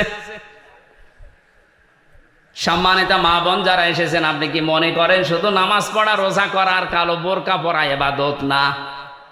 আপনি যদি মনে করেন যে আপনার স্বামীর হায়াত আরো বেড়ে যাক, বেশি দিন আমার স্বামী দুনিয়ায় বেঁচে থাক, আমার স্বামীর মান সম্মান, টাকা পয়সা, ইজ্জত আবরু আরো বেড়ে যাক, নবীজি বলেন ওই স্ত্রীর উচিত সে যেন তার স্বামীকে বারবার তাকিদ দেয়, তুমি যাই করো অন্তত এর রেহেমের সম্পর্কগুলো ঠিক রাখো। আত্মীয়তার সম্পর্ক যেগুলো আছে রক্তের, এইগুলো তুমি ঠিক রাখো। এরকম বউ আছে কার ঘরে বলেন তো, হাত তোলেন। ঠিক আছে, আলহামদুলিল্লাহ, তাও তো 3-4 জন আছে। আমি হাসির জন্য বলি নাই, হাজার হাজার মানুষের ভেতরে মাত্র 3-4 জন, বাকিগুলোর অবস্থা কোন জায়গায় আছে এখন বলেন? খুব ঝামেলায় আছে আমরা নাকি? সম্মানিত মা বোনেরা, এটা যে ইবাদত আপনি অনেকে জানেই না। আপনার স্বামীর সাথে যার যার রক্তের সম্পর্ক আছে, তার বোন, তার ভাই, তার চাচা, ফুফু, তার মা বাবা, এগুলোর সাথে যেন সম্পর্ক ঠিক রাখে আপনি তাকিদ দেবেন, এইটাও আপনার নামাজের মতো সওয়াব হবে। আর যদি এগুলো কাট করার জন্য চেষ্টা চালান, আপনার নামাজ রোজাও কাট হয়ে যাবে। কথা বলেন। নবীজির স্ত্রী বলছে আপনি ভয় পাবেন না, কারণ যারা রক্তের সম্পর্ক ঠিক রাখে তাদেরকে কেউ ভয় দেখাতে পারে না। আর আমরা ভয় পাই কারণ আমাদের রক্তের সম্পর্কগুলো ঠিক নেই। 2 নম্বরে স্ত্রী বলছেন তাহমিলুল কাল্লা, হে আমার স্বামী, কখনো আপনাকে আল্লাহ অপমান করতে পারে না, আপনাকে অপদস্থ করতে পারে না, কারণ আপনি মানুষের বোঝা বহন করেন। বাস্তবতার দিকে তাকান, এই হাদিসের, এদিকে তাকান। হে আবুল কাসেম, হে আমার কাসেমের পিতা, হে আমার স্বামী, আপনাকে আল্লাহ ভয় দেখাবে না, কারণ আপনি মানুষের বোঝা বহন করেন। কারণ এই পৃথিবীতে মানুষের বোঝা যারা বহন করে তাদেরকে আল্লাহ ভয় দেখান না। অথচ বাস্তবে দেখলাম কি, এই 15.5 বছরে কত বোঝা আমাদের মাথার উপরে চাপিয়ে দিয়ে উনি পালিয়েছে। আমাদের মাথার উপরে 1 লক্ষ টাকার ঋণের বোঝা। গত 8 দিন আগে আমার একটা মেয়ে হয়েছে, হাফসা জান্নাত, ওর মাথার উপরে এখন 1 লাখ টাকা ঋণ। কি আমি বানিয়ে বলছি? সব বসে আছেন, জিজ্ঞাসা করেন। কত মানুষকে আপনি পা হারা, চোখ হারা, হাত হারা করে এই যে বোঝা, পরিবারের বোঝা বানিয়ে দিয়ে পালিয়ে গেলেন। হাজার হাজার কোটি টাকা নিজের মেয়ের নামে, ছেলের নামে, নিজের নামে, বোনের নামে, আত্মীয় স্বজনের নামে, শুধু দলের নামে পাচার করে করে এ বোঝা এ দেশের উপরে আপনি রেখে গেলেন। এ মহিলাকে আমার মনে হয় আপনি বলা ঠিক হবে না। কোনো খারাপ শব্দ থাকলে একটু বলেন তো দেখি, কারণ তো সম্মানিত মানুষ না। সম্মানিত মানুষকে আপনি বলা যায়? কত রকমের বোঝা আমাদের মাথার উপরে, যে হাজারো কষ্টের বোঝা, দুঃখের বোঝা, ঋণের বোঝা, হাজার হাজার বোঝা মাথার উপরে চাপিয়ে উনি পালিয়েছেন, উনি আরামে আছে। আপনি নবীর আদর্শে মানেন নাই। নবীর আদর্শ হচ্ছে পৃথিবীতে মানুষের বোঝা বহন করা, হালকা করে দেওয়া, আর আপনি আরো বোঝা দিয়ে গেলেন। আপনি নবীর উম্মত না। কি বলতে চাইলাম আপনি না বুঝলেও এরা বুঝেছে। সুতরাং যারা মানুষের বোঝা আরো ভারী করে দেন, হালকা না করে বোঝা আরো ভারী করেন, আরো বেশি করে দেন বোঝা। এই যে 3টা বছর আমার জেলে রেখে কত রকমের বোঝা আমার উপরে চাপিয়ে দিয়েছিলেন, আমার পরিবারের উপরে, আমার মা বাবার উপরে, আমার সন্তানের উপরে কত বোঝা চাপিয়েছিলেন। তারা খেয়ে না খেয়ে 3টা বছর পার করেছে। কি কারণে? কোনো কারণ নেই, এমনি। কি কারণে বলেন তো? এমনি না, না, কোনো কারণ নেই। কয়েকদিন আগে আমার মামলা খারিজ হয়ে গেছে সব।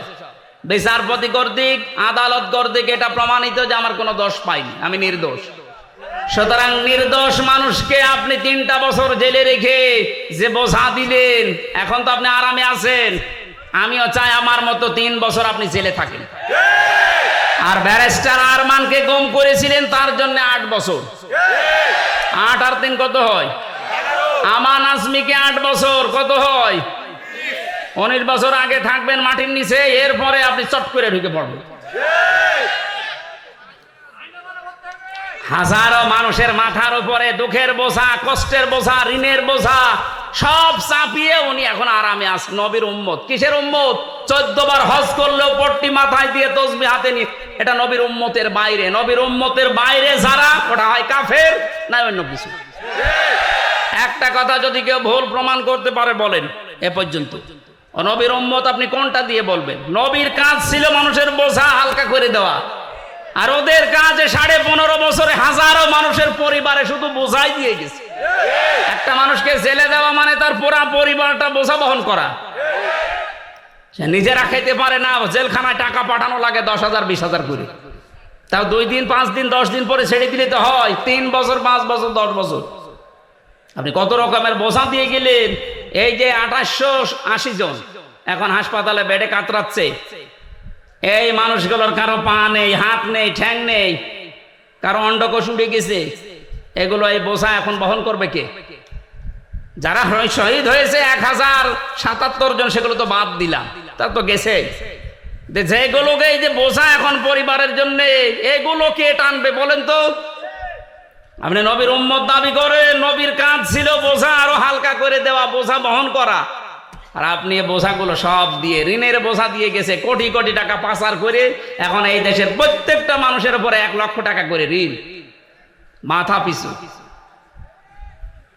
ডক্টর মোহাম্মদ ইউনূস উদ্যোগ নিয়ে যে দেশ থেকে যত টাকা পাচার হয়েছে সব টাকা ফেরত নেওয়া হবে, রাষ্ট্রীয় কোষাগারে জমা হবে, এবং যারা টাকা দিতে পারবে না তার বউ ছেলে মেয়ে রাষ্ট্রের কাজে লাগবে।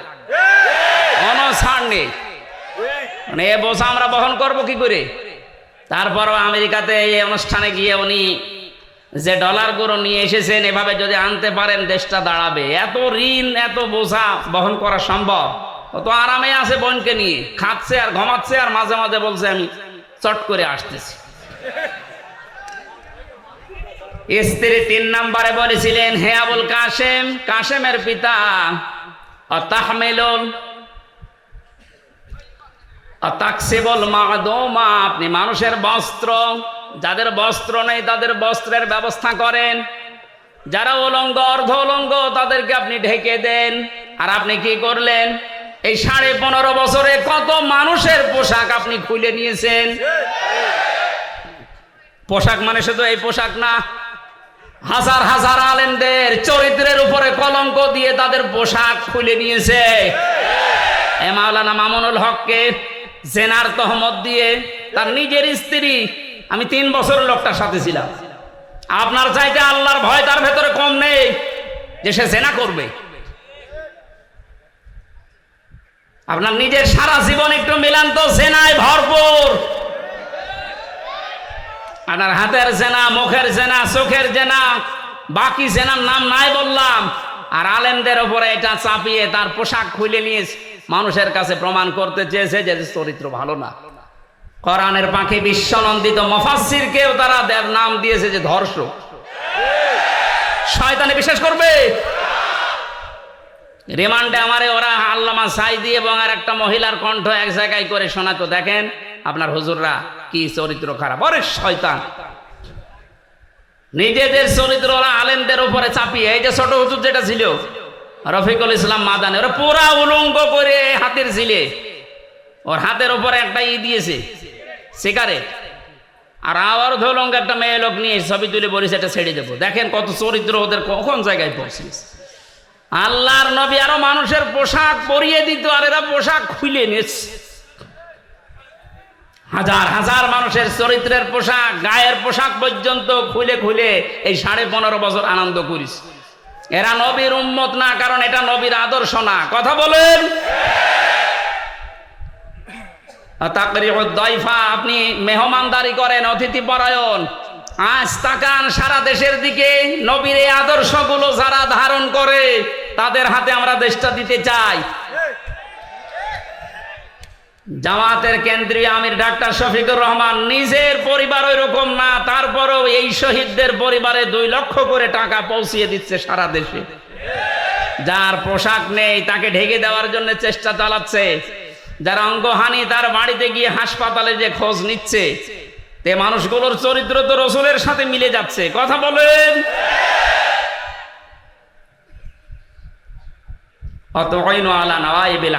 আপনি হককে সাহায্য করেন, হক প্রতিষ্ঠার জন্য কাজ করেন। নবীজির স্ত্রী যা যা বলেছিল নবীর পক্ষে, আমরা এখন বাস্তবে দেশে বাংলাদেশ জামাত ইসলামী, ইসলামী ছাত্র শিবিরের ভেতরে দেখতে পাচ্ছি। আপনি যাই বলেন, মন খারাপ করেন আর খুশি হন, এইটাই বাস্তব। তাহলে হাদিস বাদ দিয়ে দেন। মিলে যাচ্ছে খাপের খাপ, মমতাজের বাপ। আমরা করবো কি মিলে গেলে? আপনার সাথে তো মিলছে না। হ্যাঁ, আপনি নিয়ে আসেন আপনার সাথে কি মিলছে, আমি দেখাচ্ছি। সূরা লাহাব আপনার সাথে মিলবে, বলবো। সুতরাং নবীর হাদিসের সাথে যাদের জীবন চরিত্র মিলে যাচ্ছে তাদেরকে একটু দিয়ে দেখা যায় না যে কেমন চলে দেশটা। 53 বছর তো দেখেছি। ডাক্তার শফিকুর রহমান ঘোষণা দিয়েছে 15 বছর লাগবে না, মাত্র 10 বছর আমাদের হাতে দেন, চাঁদাবাজ এ নাম বাংলাদেশে থাকবে না। একটু বিশ্বাস হয় না আপনাদের? একটু দিয়ে দেখেন না কেন? কত মানুষের নাম তো শুনলাম আমরা, কেউ পারে নাই, আরো চাঁদাবাজি করেছে। 5 তারিখের বিকাল আসতে দেরি, আগস্টের অনেকে চাঁদাবাজিতে লিখে পড়েছিল, এখনো হাতে থালা পায়নি। তাই যদি অবস্থা হয়, থালা পেলেও তো বড় চাঁদাবাজ হবে। সুতরাং আমরা চাই এমন মানুষকে দিতে যিনি ঘোষণা অলরেডি দিয়ে দিয়েছে, যদি ইসলাম এদেশে ক্ষমতায় আসে আমাদেরকে যদি আপনারা দেন, আমরা জাতির শাসক হব না, খাদেম হব। চাঁদাবাজ না, ভিক্ষা করে খাবেন, চাঁদাবাজি করবেন না, ঘোষণা দিয়েছেন উনি কালকে। এক কথা বলে না কেন? একটাবার একটু দেওয়া যায় না? আমরা দিতে চাই। আমি সাধারণ মানুষ হিসাবে আহ্বান জানাচ্ছি, এবার আমরা দিতে চাই। কথা বলেন। যে জরিপটা শোনালাম, 100 জনের 14 জন জালেমদের অনুসারী, এখনো 100 জনের 28 জন ওই থালা থালা, আর 100 জনের 58 জন এখন চাচ্ছে ইসলাম কায়েম হোক। এটা মাত্র এই 1.5 মাসের ব্যবধানে। আরেক কিছুদিন যেতে দেন, 100 জনের 100 জনই চাইবে এদেশে ইসলাম কায়েম হয়। আমরা ওইটা দেখতে আছি। হ্যাঁ, অতি উৎসাহী হয়ে অতি ইসলাম পালন করবেন, এই মনোভাব নিয়ে কোনো জঙ্গিবাদ, সন্ত্রাসবাদ এরকম কোনো কাজ যেন করবেন না এই দাদাদের পাল্লায় পড়ে। কারণ ওরা আপনাদেরকে অতি ইসলাম এটা মানার আগ্রহ দেখিয়ে আবার ওই ট্যাগ দেবে, মৌলবাদ, জঙ্গি, উগ্রবাদী এরকম ট্যাগ দিয়ে শেষে বিশ্বের কাছে আবার কালার করবে। আবার ওই থালা হাতে নেবে, নিয়ে আবার গোম খুন শুরু হবে। কথা বলে না কেন? আমরা এ সুযোগ আর দিতে চাই না। অতি ইসলাম না, যেভাবে ইসলাম পালন করা দরকার বাবা আস্তে আস্তে শুরু করে। সূরা লাহাব, নবীজি এখানে নবুয়ত পাওয়ার পরেই চলে গেলেন বাতাহা নামক একটা পাহাড়ের উপরে উঠে তিনি ইয়া সাবাহা, ইয়া সাবাহা বলে ডাক দিলেন। তিনি একটা লাল কাপড় উড়িয়ে দিয়েছিলেন। এটা ছিল ওই জামানার এই স্যাটেলাইট। কারণ এখন যেমন এই যে মিডিয়াগুলো কাজ করছে এটা ছড়িয়ে দেওয়ার জন্য, ওই জামানার স্যাটেলাইট ছিল, মিডিয়া ছিল এই লাল কাপড়। এই পাহাড়ের উপরে কেউ যদি লাল কাপড় উড়িয়ে দিত, এলাকার মানুষরা মনে করত যে লোকটা বিপদে আছে, সবাই গিয়ে পাহাড়ের পাদদেশে হাজির। বিশ্ব নবী তখন ডাক দিয়ে বললেন, হে আমার জাতির লোকেরা, আমি যদি বলি এই পাহাড়ের পাদদেশে একদল সৈন্য আছে, তোমাদেরকে আক্রমণ করবে তারা, তোমরা কি বিশ্বাস করো আমার কথা? এক বাক্যে সবাই বলেছে, হ্যাঁ মুহাম্মদ, জীবনে তোমাকে আমরা মিথ্যা কথা বলতে শুনিনি, অবশ্যই বিশ্বাস করব। হঠাৎ করে নবীজি তখন তাদেরকে দাওয়াত দেওয়ার উদ্দেশ্যে বললেন, আমি যে কালেমা নিয়ে এসেছি, যে ইসলাম নিয়ে এসেছি, তোমরা যদি এটা পড়তে অস্বীকার করো, আল্লাহর গজবের ফেরেশতারা উৎপেতে আছে, তারা তোমাদের আক্রমণ করবে। সঙ্গে সঙ্গে তারা পনেই চাচা আবু লাহাব ও ছেলে একটু পেছনে নিজে মাটির উপর থেকে একটা পাথর তুলে নিয়ে আল্লাহর নবীর দিকে নিক্ষেপ করেছে আর বলেছে, তাব্বালাকা লিহাদা জামাতানা ইয়া মুহাম্মদ, হে মুহাম্মদ তুই ধ্বংস হয়ে যা, এই জন্য আমাদেরকে তুই একত্রিত করলি। জোরে বলেন নাউজুবিল্লাহ। আল্লাহ রাব্বুল আলামিন সহ্য না করে সঙ্গে সঙ্গে তার নামে আয়াত নাজিল করেছেন, তাব্বাত ইয়াদা আবি লাহাবি ওয়া তাব। আয়াতের প্রথম অংশে আল্লাহ ধ্বংস কামনা করলেন তার, আর দ্বিতীয় অংশে তার পরিচয় তুলে ধরলেন। এবার আসেন মূল শিক্ষায়। কালকে ঐতিহাসিক সরোয়ার্দী উদ্যান ঢাকাতে আমি এই পয়েন্টের উপরে আলোচনা করেছিলাম, নবীজির সাথে দুনিয়ায় যারাই বিয়াদবি করে আল্লাহ তাদেরকেই ধ্বংস করে দেয়। আজ ফ্রান্স থেকে শুরু করে বাংলাদেশে অনেকে নবীজিকে নিয়ে কটূক্তি করছে। স্পষ্ট ভাষায় বলতে চাই, এদেশে কিন্তু নবীর উম্মত ৯৬%। নামাজ কালাম আমরা কম পড়তে পারি, নবীর উম্মত এ ব্যাপারে আমাদের কোনো সন্দেহ বলেন? আপনি বুঝে করেন আর না করেন, নবীকে নিয়ে যদি কোনো কটূক্তি হয়, 15 বছর তো বাবাকে নিয়ে কিছু করলে তাই খবর ছিল। নবীকে আপনি গালিগালাজ করেন, অসুবিধা নেই, কিন্তু দিন পাল্টিয়ে গেছে। এখন থেকে কিয়ামত পর্যন্ত আমরা ঘোষণা দিয়ে দিলাম, এদেশে যদি সত্যিই কেউ নবীকে নিয়ে উল্টাপাল্টা কোনো মন্তব্য করেন, কোন দলের কোন গোষ্ঠীর কোন পরাশক্তির আর দেখা হবে না, দাঁত ভাঙা জবাব দেওয়া হবে ইনশাআল্লাহ। আল্লাহ নিজে বরদোয়া দিলেন, তাব্বাত ইয়াদা, আবু লাহাবের 2 হাত ধ্বংস হয়ে যাক। প্রশ্ন আসতে পারে, ও পাথর মেরেছিল কয় হাত দিয়ে? তাহলে এই হাতও ধ্বংস করে দিলেন মানে? আপনি যদি এই মোবাইলটা এখান থেকে এখন ছুড়ে মারেন, আমার এই হাত নড়েনি? আর কথা বলেন না কেন? পাথরটা যখন এইভাবে নিক্ষেপ করেছিল, এই হাত নড়াচড়া করে সাহায্য করেছিল। আল্লাহ জন্য ইয়াদা নিয়েছিল, শব্দটা ইয়াদা নি এজাফতের কারণে ওটা পড়ে গেছে। আল্লাহ দ্বিবচন দিলেন, এই জন্য ইয়াদুন না দিয়ে ইয়াদা একালিপ টান আছে। তাব্বাত ইয়াদা আবি লাহাবি ওয়া তাব। আল্লাহ বলেন আবু লাহাবের 2 হাতই ধ্বংস হয়ে যাক, এবং সে ধ্বংস হয়েছে। জবাব হচ্ছে এই, যেহেতু এই হাত নড়াচড়া দিয়েছে, আজ বাংলাদেশে পাঠ্য পুস্তকে যে কমিটি বানানো হয়েছে, এখানে মুসলমানদের আলেম এদেশে কম আছে। 5 জন আলেমকে নিতে পারেন না, এই কথা বলে না কেন? নাস্তিক মুরতাদদের দায়িত্ব দিয়ে ওরা সমকামিতা ঢোকাতে আছে। পুরুষে পুরুষে নাকি বিয়ে করবে, মহিলা মহিলায় বিয়ে করবে। আল্লাহর পুরা সিস্টেম পাল্টিয়ে ফেলছে। কোন জাতি কোন সৃষ্টি যদি তার নিজের আকৃতি পাল্টিয়ে ফেলে, তাকে মেরে ফেললেও কোনো গুনাহ নেই। এটা আমি বানিয়ে বললাম, সূরা নিসার ভেতরে আছে। কোন সৃষ্টি যদি তার নিজের আকৃতি পাল্টিয়ে ফেলে, এই জন্যই তো নবীজি আয়াতের ব্যাখ্যায় আছে, বিশ্ব নবী জানিয়েছেন, কোন মহিলা যদি পুরুষের সাজসজ্জ গ্রহণ করে, তার উপরে 24 ঘন্টা আল্লাহর লানত। কোন মহিলা কোন নারী যদি নিজের আকৃতি পাল্টিয়ে পুরুষের বেশ ধরে, কোন পুরুষ যদি নিজের আকৃতি পাল্টিয়ে মহিলার বেশ ধরে, আজ সিনেমা নভেল নাটক যারা বানাচ্ছেন, নারীর বেশ পুরুষে ধরছে, পুরুষের বেশ নারী ধরছেন, ধরেন, আমরা নিষেধ করছেন। আপনার জাহান্নামে যেতে চান, আরো দরকার পাশায় লাত্তি দিয়ে দেব, কোনো অসুবিধা নেই। কিন্তু সাবধান, আজ এ সমস্ত নভেল নাটক এই বানিয়ে অনেক রসুলের দাড়ি লাগিয়েছে, রসুলের টুপি মাথায় দিয়েছে, জুব্বা গায়ে দিয়ে প্রেম প্রীতি এগুলো দেখাচ্ছে। আমরা এটা সামনে আর মেনে নেব না। বিশ্ব নবীর আদর্শ দিয়ে কলঙ্কিত করে সিনেমা বানাবেন, এটা দেশের মুসলমানেরা অনেকে বোঝে না, তাই কিছু বলে না।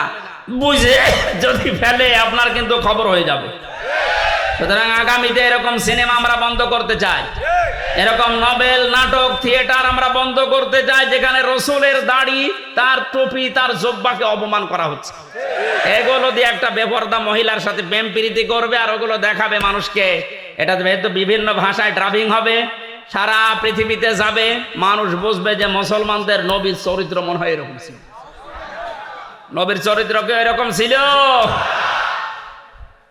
বিশ্বনবী মসজিদে নামাজ পড়তে যাওয়ার সময় একটা বেপরদা মহিলা সামনে পড়েছিল, সঙ্গে সঙ্গে নিজের দৃষ্টিকে নিম্নগামী কমে বাড়িতে আসলেন, হযরতে হাফসাকে ডাক দিলেন। হযরতে হাফসাকে ডাক দিয়ে মন মতো দেখলেন। হযরতে হাফসা বলেন, হে রাসূল, আপনি তো মসজিদে যাচ্ছিলেন, হঠাৎ এসে আমাকে দেখা আরম্ভ করলেন। নবীজি বললেন, দেখো, মসজিদে যাওয়ার সময় একটা বেপরদা মহিলা আমার সামনে পড়েছিল, আমি তাড়াতাড়ি এসে ওকে না দেখে তোমাকে দেখলাম, কারণ ওকে দেখলে আমার কবিরা গুনাহ হবে, তোমাকে দেখলে আমার সওয়াব হবে। যে নবীর চরিত্র এত পুত পবিত্র, তার টুপিকে, তার দাড়িকে আপনি এই নিলয় আলমগীর নাকি এক শয়তান আছে এর মুখে লাগিয়ে প্রেম প্রীতি শেখাচ্ছে। কথা বলেন না কেন? যারা এগুলো করছেন এর পেছনে যারা বাম হাতের মতো নাড়াচাড়া দিচ্ছেন, আমরা কিন্তু তাদের চিনি। পাঠ্যপুস্তকে যারা ৯৬% মুসলমানের দেশে উল্টাপাল্টা জিনিস লাগাচ্ছেন, এই দুইজন নাস্তিকের কাজ না, এর পেছনে অনেক রাঘব বল মনে হয় হাতে এই বাম হাতের মতো নাড়াচাড়া দিচ্ছে।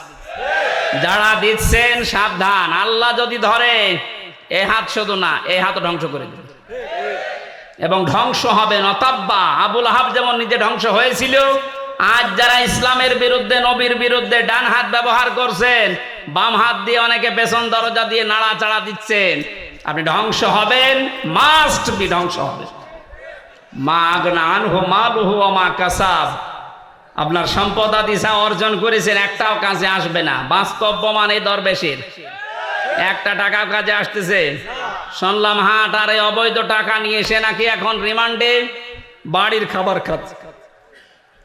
বাড়ির খাবার আমাদেরকে মাখানো খাবার এনে দিতেন, আর এত বড় দেশের শত্রু ৩৬,০০০ কোটি টাকা যার কেলেঙ্কারি, তারে বাড়ির খাবার খাওয়ানো হচ্ছে। মানে দেশের মানুষ এখনো জানে না। যদি জানে যে অফিসে তার এরকম জামায় আদর করা হচ্ছে, অফিস কিন্তু উড়ে যাবে। কথা বলেন। জালেমদের কোনো ক্ষমা নেই। যাদের মেকি দাড়ি ছিল, দাড়ি কেটেছে, দাড়ি কাটা মানে রসুলের গলায় ছুরি লাগানো। এই শয়তান বলে মাঝে মাঝে হজে যায়। কিসের হজে যায়? আমি যাই কয়েকবার হজে গেছি, শুনলাম এখানে আসবে দরবেশ। কোন তারা? কাবা শরীফের পাশে যে টাওয়ারটা, ওই টাওয়ারে থাকে। সব সময় আল্লাহর ঘর দেখে, সুবহান আল্লাহ পড়ে। কিসের সুবহান আল্লাহ? এদিকে সুবহান আল্লাহ পড়ে আর এদিকে টাকা পাচার করে। ওর এই সম্পদ গুলো একটাও আল্লাহ কাজে আসতে দেয়নি, সব ধ্বংস করে দিয়েছে। সায়াসলা নারং যাতা লাহাব, অতি শীঘ্রই আমার আল্লাহ তাদেরকে বলতে, এই যে আবুল আহাব যার নাম, এর নাম ছিল আব্দুল উজ্জা, এত বড় এত সুন্দর ছিল তার চেহারা, আগুনের লেলিহান শিখা যেটা ওই যে উপর দিয়ে জোহব্বার মতো বের হয়ে যায়, ওই রকম চেহারা ছিল তার। আল্লাহ পাক বলেন, অতি শীঘ্রই আমি তাকে আগুনের লেলিহান শিখায় প্রবেশ করাবো, আমরাতুহু, এবং তার স্ত্রীকেও। প্রশ্ন আসতে পারে, তার স্ত্রীর দোষ কি? আজ এই বাংলাদেশে আমরা অনেকে আবুল আহাবের স্ত্রী উম্মে জামিলের মতো মহিলা সচক্ষে দেখতে পাচ্ছি। আবুল আহাব তো করেছে, তার স্ত্রী পর্যন্ত নবীকে কষ্ট দিয়েছিল। নিজের সন্তানকে, দুইটা সন্তানকে নবীর 2 মেয়ের সাথে বিয়ে দিয়েছে। আল্লাহর নবীর মেয়ে হযরতে উম্মে কুলসুম এবং রুকাইয়া, এই 2টা মেয়েকে বিয়ে দিয়েছিল ওতবার ওতাইবার সাথে। এই 2টা ছেলের সাথে বিয়ে দিয়ে নবীজি যখন দিনের প্রচার আরম্ভ করলেন, এই সূরা লাহাব যখন নাজিল হচ্ছিল, তখন এই মহিলা নিজে তার ছেলে 2টাকে ডাক দিয়ে বলেছে, দেখো, মুহাম্মদ আমাদের নামে কবিতা বানিয়েছে, গালিগালাজ করে। জোরে বলেন নাউজুবিল্লাহ। কোরআনের আয়াতগুলো কি কবিতা? আরো জোরে বলেন। নিজের ছেলেকে ডাক দিয়ে বলছে, এই মুহূর্তে মুহাম্মদের 2টা মেয়ে তার মুখের উপরে তালাক দিয়ে ফেলে দিয়াই। এমনিতেই নবীজি অসহায়, গরিব মানুষ, নিজের সংসারে ওই সময় চলে না। যারা মেয়ের বাবা আছেন একটু ভাবেন তো, দিনের কাজ করতে গিয়ে আপনার 2টা মেয়েকে যদি জামাই সঙ্গে সঙ্গে তালাক দিয়ে বাড়িতে দিয়ে যায়, একটা বাবার জন্য পরিস্থিতি সামাল দেওয়া কত কঠিন বলেন। আল্লাহর নবী ওই দিন এত বেশি কন্দন করেছিলেন। ছেলে 2টা তার মায়ের কথা শুনে তার স্বামীকে দিয়ে এই কাজ করিয়ে 2টা মেয়েকে তালাক দিয়ে নবীজির বাড়িতে ফেলে দিয়ে আসলেন। নবীজি ডাক দিয়ে বললেন, আল্লাহ পাক তুমি দুইটা কুকুর পাঠাও এই দুইজন মানুষের জন্য। এত বড় কঠিন অবস্থায় আমার দুইটা মেয়েকেও আমার পরিবারে দিয়ে গেল তালাক দিয়ে। আল্লাহর নবীর কথা শোনার পর ওরা বাড়িতে গিয়েছে। এই উম্মে জামিল আবুল আহাবের স্ত্রী ডাক দিয়ে বলে, সন্তানেরা যা করেছো মারহাবা তোমাদের। হ্যাঁ, তোমাদেরকে মোহাম্মদের মেয়েকে ওখানে দেওয়ার সময় কিছু কোনো কথাবার্তারা কি শুনতে পেয়েছো? আবুল আহাবের দুই সন্তান উতবা আর উতাইবা ডাক দিয়ে বলে, আম্মা আবুল আহাব, আমার বাবার কথা মতো আপনার কথা মতো আমরা দুইটা বোনকে তালাক দিয়ে এসেছি। মোহাম্মদ কান্নাকাটি করছিল আর আসার সময় বলেছে আমাদেরকে নাকি দুইটা কুকুরে খাবে, বাঘে খাবে। আবুল আহাবের স্ত্রী উম্মে জামিল ডাক দিয়ে বলছে, সন্তান এতক্ষণ যা বলছিলে শুনছিলাম ভালোই লাগছিল, এখন যেটা বললে এটা তো কেমন লাগে? কারণ ও ছেলে যা বলে তাই হয়ে যায়। তোমাদেরকে খুব সাবধানে রাখা লাগবে। ইয়ামেন থেকে একটা মানুষের কাছে গাছ বেঁধে নিজের, এটা তাফসিরে হাক্কানির ভেতরে পেয়েছি, ইয়ামেন দেশ থেকে একজন অগ্নি পূজকের কাছ থেকে গাছ বেঁধে নিয়ে নিজের সন্তানের হাতে আর মাজায় লাগিয়ে দিয়েছে। এই যে আজ যারা মহিলারা তাবিজ কবজ করে ওর উপরে বিশ্বাস করে, তাবিজ ব্যবহার করা শিরিক। হাদিসে স্পষ্ট নিষেধ, তাবিজ ব্যবহার করা যাবে না। কেউ যদি ঝাড় ফুঁক করতে চান, সূরা নাস, ফালাক আর সূরা ফাতিহা পড়ে আপনি ফু দিতে পারেন, এতটুকুই যথেষ্ট। এটা নবীজি সাহাবীরা করতেন। তাবিজ কবজ লাগিয়ে বিশ্বাস করা লাগবে এটা আমাকে বাঁচাবে, এই বিশ্বাস আবুল আহাবের স্ত্রীর। ও বলেছিল মোহাম্মদ যেহেতু এই বরদোয়া দিয়েছে যে বাঘে খাবে তোদেরকে, সুতরাং এ কথা হয়েও যেতে পারে বাঘে যেন না খায়, এ হিসাবে আমি বাবার কাছ থেকে এই যে গাছ পড়া নিয়ে এসেছি। মাজায়ার হাতে বেঁধে দিলেন, ডাক দিয়ে বললেন খুব সাবধানে থাকা লাগবে। আবুল আহাব দুইটা সন্তানকে নিয়ে গেছে ব্যবসা করতে সিরিয়ায়। পথিমধ্যে ওই দেশে প্রবেশ করার পরে লোকজন ডাক দিয়ে বলছে, দুইটা কি? বলে আমার ছেলে। যে দেশে এমনিতেই বাঘের উৎপাত বেশি আর আপনি ছেলে নিয়ে এসেছেন, তাড়াতাড়ি দেশে পাঠান। এ বয়সে ছেলের আমরা খুব নিরাপদে রাখি, খুব সতর্কতার সহিত রাখি এ বয়সের ছেলেদেরকে। আবুল আহাব ডাক দিয়ে বলছে, ঠিক আছে, এখন তো নিয়ে যাওয়া সম্ভব না, আজকের রাতটা যাক। মাসা বানিয়েছে উপরে, ছেলেদেরকে উপর তালায় দিয়েছে আর নিচে ও পাহারা দিচ্ছে বসে বসে মানুষকে দিয়ে নিজেও। ঠিক নবীজির এই বরদোয়া রাতের বেলা আল্লাহ পাক দুইটা বাঘ পাঠিয়ে দিয়েছেন। প্রথমে এসে আবুল আহাবের এবং ওর যে পাহারাদার ছিল তাদের মুখ শুকেছে, দেখে না। এক লাফে উপরে গিয়ে দেখে দুইটা ছেলে ঘুমিয়ে আছে। বুক চিরে রক্ত পান করে যখন বেরিয়ে যাচ্ছে, আবুল আহাব তখন তাকিয়ে দেখছে যে যা সব শেষ। নবীজি যা বলেছিলেন যে দুইটা বাঘ আল্লাহ পাঠাও তোমার পক্ষ থেকে, দুইটা কুকুর পাঠাও, ঠিক আল্লাহ তাই পাঠিয়ে ধ্বংস করে দিয়েছে। ১৫০০ বছর হয়ে গেল, এখন আর আবুল আহাব নেই, আবুল আহাবের স্ত্রী নেই, কিন্তু তার পেতাত্তারা আছে, তার আত্মীয় স্বজন আছে। নবীর আদর্শ যারা মেনে চলে, নবীর উত্তরাধিকারা যারা, নবীর ওয়ারিস যারা, নায়েবে রাসূল যারা, তাদেরকে আপনি যা করছেন এদের বরদোয়া কোনো কাজে লাগবে না বলে কি মনে হয় আপনার? কোরআনের পাখি যা যা বলেছিল জীবনে আমরা তো দেখছি সব একটা একটা করে মিলে যাচ্ছে। উনি বলেছিলেন জালেমদেরকে দেশে ইঁদুরের গর্ত তোমরা পাবে না, ঠিক পাচ্ছে না? ইঁদুরের গর্তে জায়গা আছে ওদের। বলেছিলেন যে এই দেশে নাড়া দেওয়া হবে, দিল্লি মামুগার বাড়ি গিয়ে পড়বা, একেবারে তাই পড়িস। ৩ নাম্বার ওনার একটা স্বপ্নের কথা মাঝে মাঝে বলতেন, এই দেশে জালেমদের নাকের উপরে কোরআনের পতাকা পথ করে উড়বে। এই স্বপ্ন বাস্তবায়ন হবে ইনশাআল্লাহ। আবুল আহাব বাড়িতে আসলেন, প্লেগ রোগ দেখা দিল তার শরীরে।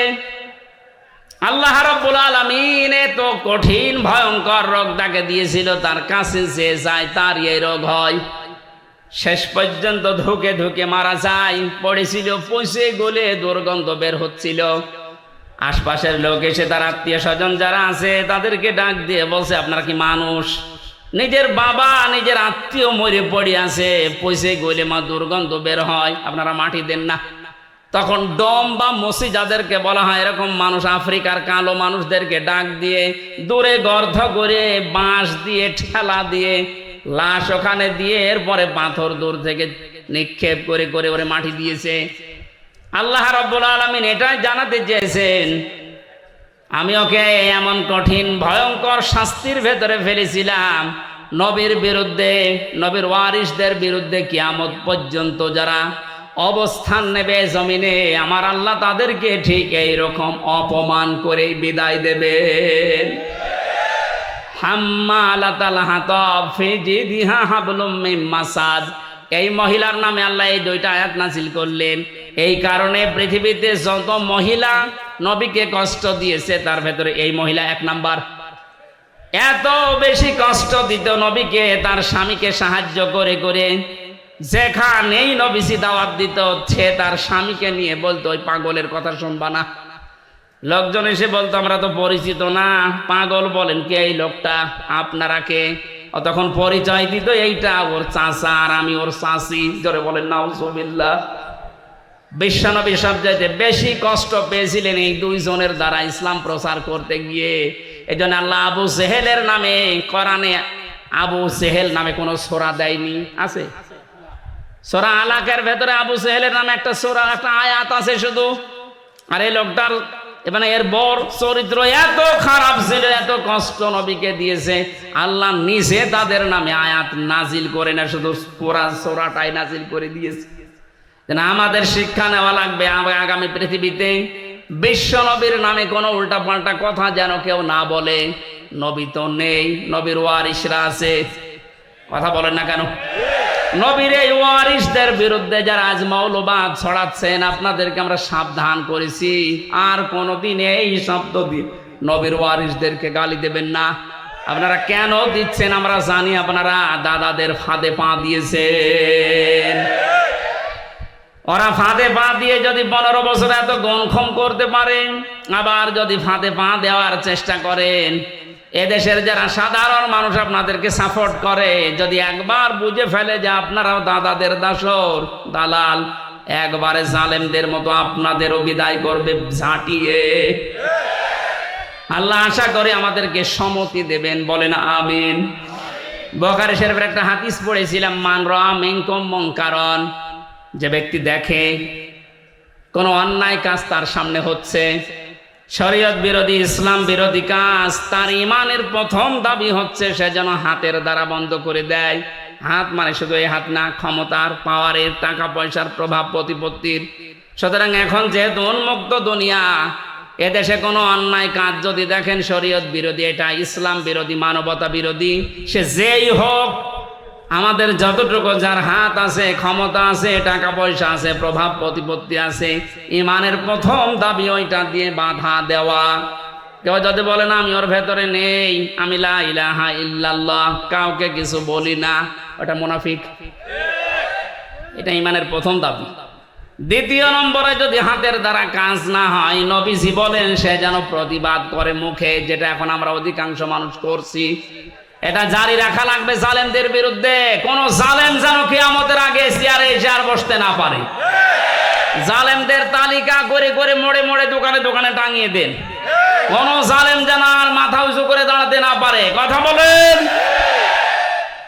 এটাও যদি আমরা না পারি, শেষ পর্যন্ত অন্যায় দেখে যেন অন্তত ঘৃণা করি, অন্তর দিয়ে আর এটা চেষ্টা করি কি করে এটা বন্ধ করা যায়। যালিকা দাফুল ঈমান, নবীজি বলেন এটা ঈমানের একেবারে সর্বনিম্ন পর্যায়। এইটাও যদি না থাকে, বুঝবা তোমার ঈমান নেই, তুমি একটা বেঈমান। আল্লাহ আমাদেরকে যেন বেঈমানের খাতায় নিয়ে না যায়। ঈমানের এই 3টা স্তরের যে স্তরে আমরা পারি, প্রথমটা পারলে তো ফার্স্ট ক্লাস, দ্বিতীয়টা পারলে সেকেন্ড ক্লাস, শেষেরটা পারলে থার্ড ক্লাস। অন্তত যে কোনো একটাই তো থাকতে পারি নাকি? আজকের এই কাজটা যেহেতু একটা ভালো কাজ, কোরআন প্রচারের কাজ, তাআওয়ানু আলাল বিররি ওয়াত তাকওয়া, ভালো কাজে একে অন্যকে সাহায্য করো। আপনারা নিজেরা করেননি, ওরা করেছে, ওনারা সাহায্য চাচ্ছে, আপনাদের সামর্থ্য মতো দিয়েছে। এখন যারা যাচ্ছে ওদের কাছে অন্তত এই আয়াতটা মেনে নিয়ে কিছু সর্বশেষ একটু দিয়ে যান। যারা যাচ্ছে যান, আপনারা বের করে রাখেন, সর্বশেষ দিয়ে যান। সুবহানাল্লাহ, আলহামদুলিল্লাহ, লা ইলাহা ইল্লাল্লাহ, সুবহানাল্লাহ, আলহামদুলিল্লাহ।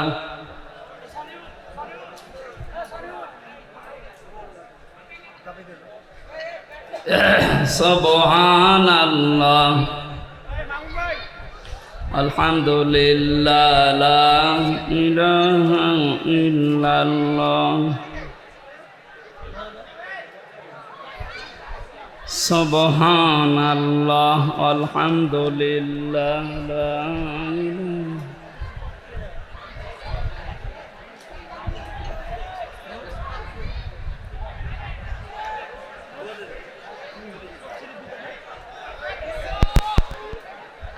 আল্লাহ ইল্লা আনতা সুবহানাকা ইন্নী কুনতু মিনাজ জালিমিন। আল্লাহ তাআলা কোরআনে কারীম শোনার জন্য এত রাত পর্যন্ত যারা বসে আছে এদেরকে তুমি মাহরুম করবা না। হযরতে ওমরের মতো আমাদেরকে হেদায়েত দিয়ে দাও। মাহফিল বাস্তবায়নের জন্য যারা শ্রম দিয়েছে, যারা অর্থ দিয়েছে, হযরতে ওসমানের মতো কবুল করে নাও। এই প্রচন্ড আবহাওয়া আমাদের অনুকূলে নেই, বৃষ্টি কাদার ভেতরে যারা কষ্ট করে করে কোরআন শুনেছে এদেরকে তুমি ডবল সওয়াব দাও আল্লাহ। আল্লাহ তাআলা বাংলাদেশকে তুমি কোরআনের হাতে তুলে দাও।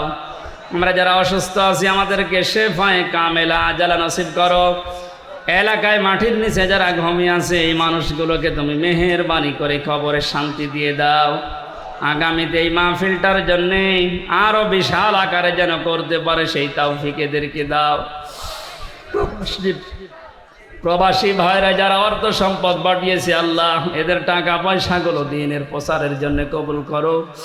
সহি সালামতে তাদেরকে রাখো আল্লাহ। আমার কণ্ঠটা তুমি ভিক্ষা দাও, আমার জ্ঞান তুমি বাড়িয়ে দাও, আমার ঈমান আমল তুমি বাড়িয়ে দাও।